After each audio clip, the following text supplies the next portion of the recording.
Hey parents, hey, David Hibisky here. I want to take a moment just to share with you how we as parents can be really intentional with our kids this week. Now, one of the things that we want to be able to do is to lead our children as parents towards the things that God desires for their life. And you know what's crazy is as we read through Scripture, it's pretty clear that generosity is at the heart of God.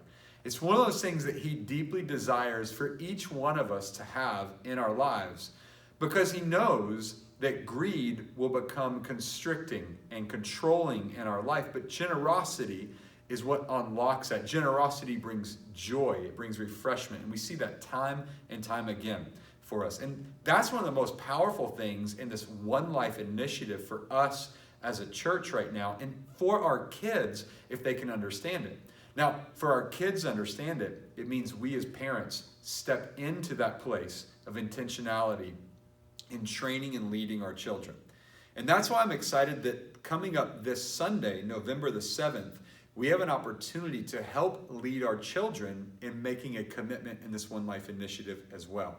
I think commitments are so powerful even for our children to understand because commitments also cause us to think, to understand, to even say yes to something that we're going to follow through on. It produces and builds character. So as part of our One Life initiative, we're asking the adults to make commitments on what we plan to give over the next couple years, but we're also asking children to make a commitment in some kind of a way towards God to live out generosity in their life. Now, what this might look like is many different ways. But at the end of the day, what we want children to understand, what I want my own kids to understand is that generosity truly is about our giving. It's about money and our giving. Because even when I give a gift towards somebody, or if my child gives a toy towards somebody, there is a releasing. Maybe they bought that toy. Maybe they got gift money and they gave that toy away or something like this. Because at the end of the day, money is a key part in our generosity. And I think this is really significant because Jesus actually spoke about money 15% of his teachings. In fact, he talked more about money than he did about heaven or hell. And that's surprising people, but I think it's because greed and money often go together, but so do generosity and money. And we as parents have an opportunity to involve our kids in our own commitment. So Kendall and I, we're planning to talk to our kids about our family's commitment to One Life and what we're going to give. But we also have these cards that we made specifically for our children. Now, you probably have gotten one of these. If you didn't, we'll have these on Sunday, and you can use this to help process with your child about a commitment they can make.